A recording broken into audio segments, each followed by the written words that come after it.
My wife declared, "I need to find myself. Moving in with my life coach." I replied, "Safe travels."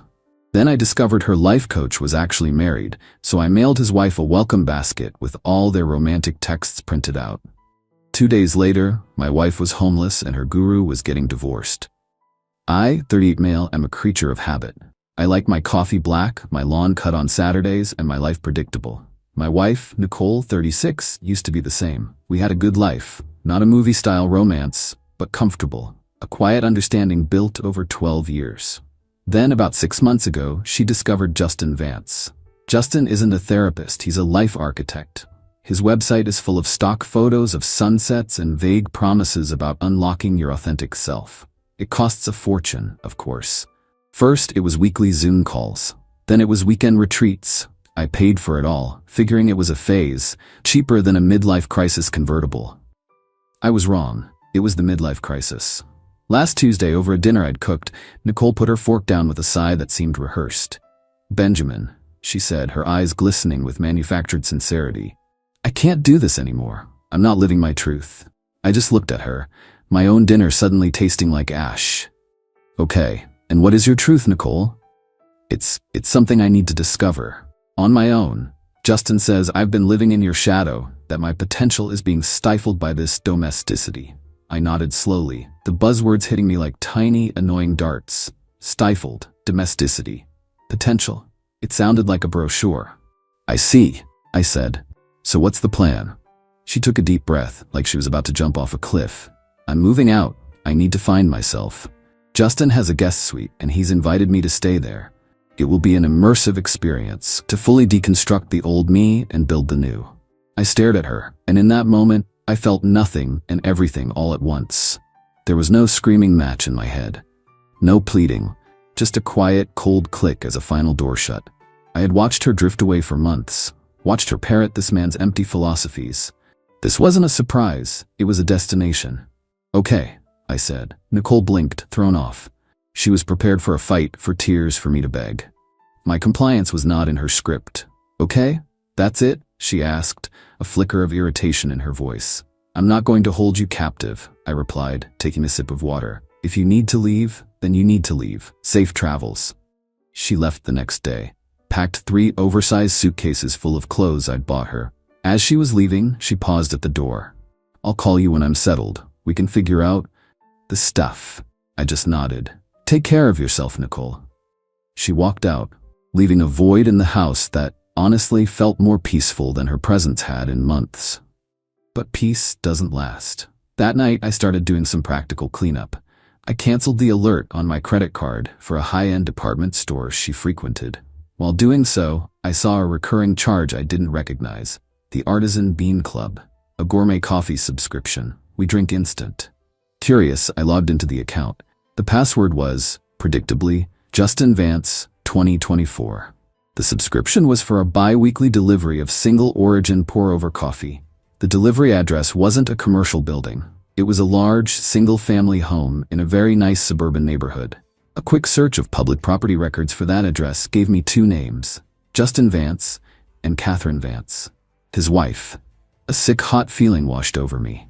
It wasn't calm clarity. It was the physical sensation of betrayal. For a moment, I had to sit down. My heart was pounding. This was real. Then, I remembered the old iPad we kept in the study. We'd bought it years ago, and Nicole used it for a while before getting a new one. She never bothered to wipe it. I turned it on, connected it to the Wi-Fi, and my stomach dropped. The little blue iMessage icon had a red notification bubble with a number so high I couldn't count the messages. They were all there, synced from her phone. A complete, unabridged history of their karmic connection. I didn't just screenshot them. I sat there for what felt like hours and read the promises, the inside jokes, the plans for their future, the critiques of me, my job, my life. It was a meticulous demolition of our marriage. When the anger and hurt subsided, something else took its place, a cold, methodical focus. I printed every single page at my office the next morning, 37 pages of high-resolution color. I went to a store that specializes in gift baskets. I picked out a very nice wicker one. Inside, I placed a bottle of expensive champagne, 2 crystal flutes, a box of gourmet chocolates, and a small, scented candle that smelled like new beginnings. Tucked underneath the champagne, I placed a crisp, white envelope. Inside were the printed text messages, neatly stapled. On the gift tag, I wrote in my best cursive, "Catherine, welcome to the immersive experience. I thought you might want to see the curriculum. Cheers, Benjamin."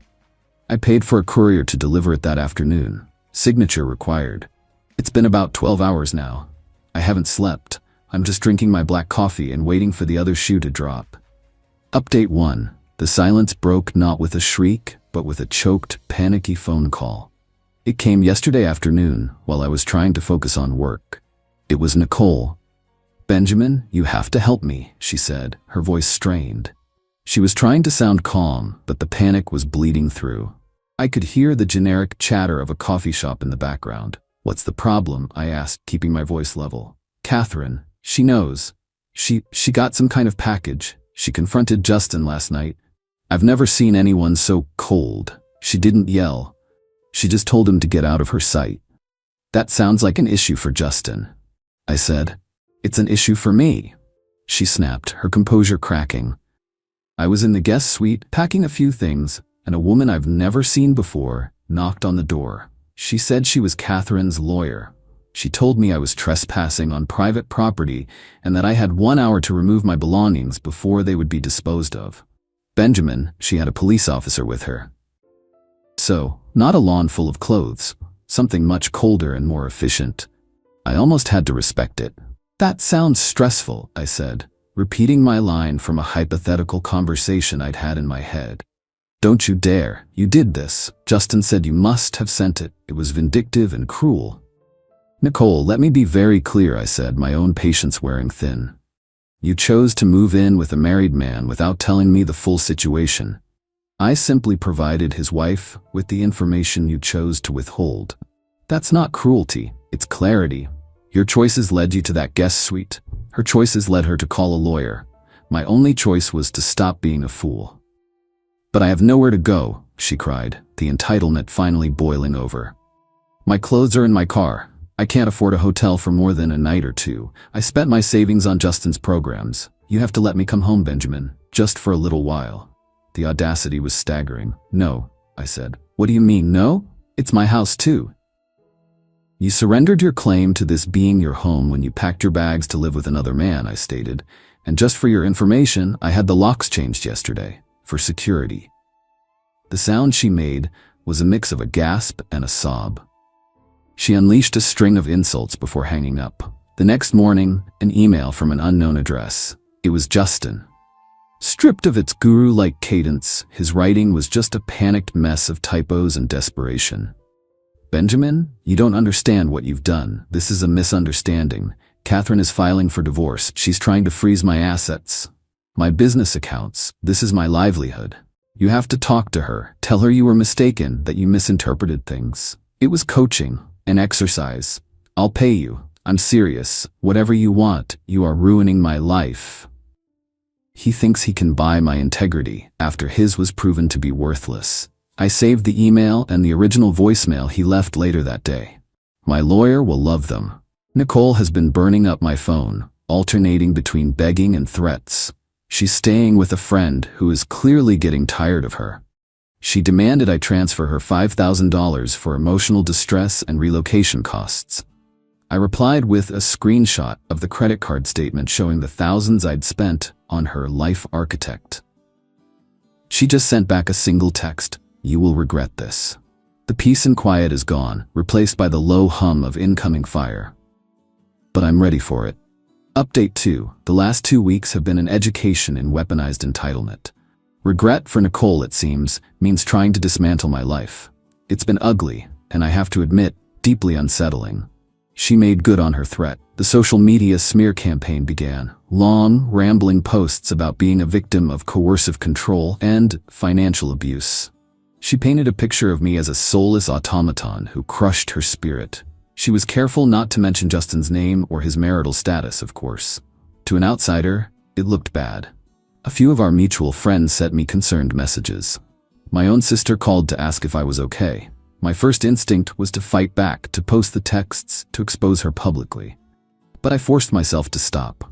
My lawyer, a sharp woman named Samantha, advised against it. Let her scream into the void, Benjamin. We'll respond with facts in court. It's the only venue that matters. So I went silent. It was one of the hardest things I've ever done, knowing what was being said and not defending myself. It felt like I was letting her win.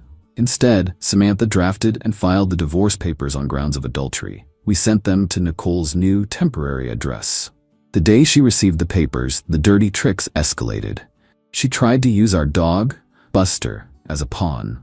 She texted me saying she was coming to get him, that he was her emotional support animal.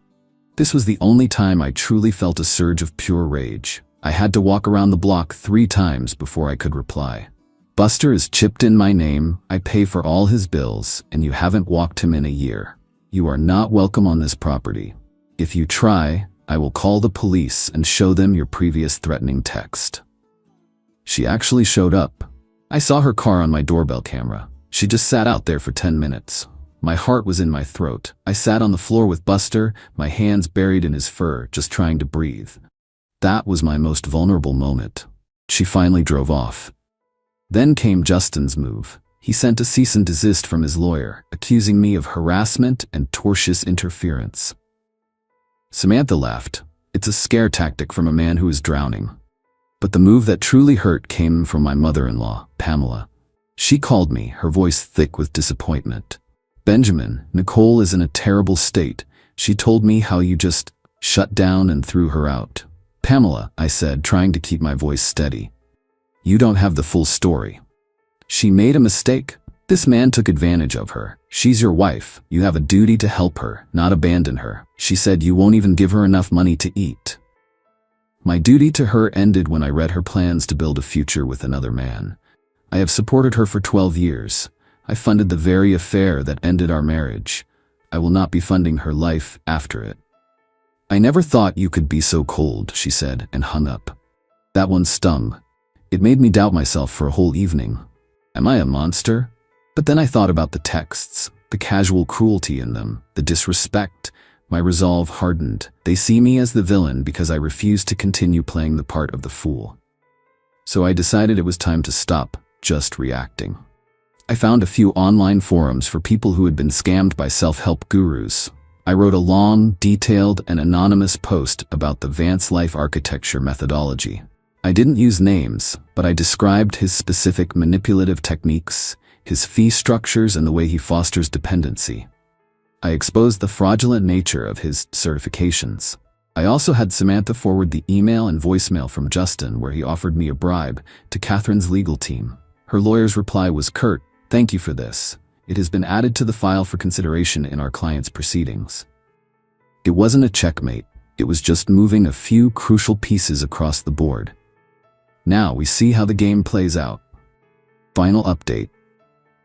It's been half a year. The divorce was finalized last month after a drawn-out, ugly battle over assets that cost me far more in legal fees than I ever anticipated. The noise has finally faded, and what's left is a quiet I haven't known for years. It's a quiet I've had to fight for. My revenge wasn't a single perfect explosion. It was a slow, grinding war of attrition, where I simply held up a mirror to Nicole and Justin and let the world see their reflections. The forum post didn't go massively viral, but it gained traction in the right circles. A small online magazine that covers wellness scams picked it up. A few other former clients of Justin's came forward, validating my anonymous account. His business didn't implode overnight. It withered. His reputation became toxic. I heard he tried to rebrand as a masculinity coach, but the podcast he launched got 3 episodes in before fading into obscurity. The bribe attempt, I learned through the legal discovery process, was devastating for him in his divorce. Catherine got the house and a majority of their liquid assets. She moved on, a quiet and formidable victor.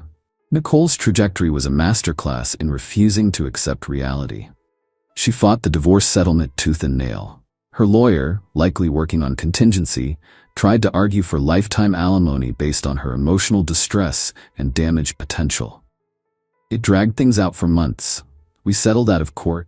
She got what she was legally entitled to from our shared assets, which, after her own legal fees were deducted, was a fraction of what she expected. There was no windfall. I saw her once about a month ago in the parking lot of a hardware store. She was getting into a beat-up sedan. She looked stressed, arguing on her phone. She didn't have the authentic glow from Justin's brochures. She just looked like a normal person having a bad day. Our eyes met for a split second. There was no sadness in her gaze, just a flash of pure, undiluted resentment. Then she got in her car and drove away. Last I heard, she's working in customer service and sharing an apartment with a roommate. The domesticity she despised is her reality now, just without any of the comfort or security she blew up. 2 weeks ago, I got a final email from her. It was a long, rambling tirade, blaming me for her debt, for her dead-end job, for her unhappiness. It ended with, "I hope you're happy now that you've destroyed everything." It was the last gasp of her entitlement, the unshakable belief that her life was my responsibility. I stared at the message for a long time. The old me, the man from a year ago, would have felt a pang of guilt. But I am not that man anymore. I've been through a war. I thought about all the things I could say. I could have been cruel. I could have been smug. I could have listed all the ways my life was better. Instead, I just typed 2 words back, "I am." Then I created a filter to send all future emails from her directly to the trash. Life is quiet, but it's a recovering quiet. There are scars. The legal battle drained a significant portion of my savings. A few old friendships never recovered from her smear campaign. But the house is mine. I've started woodworking in the garage. It's methodical, it requires patience, and you can't cheat the process. You have to build on a solid foundation. It's a lesson I had to learn the hard way.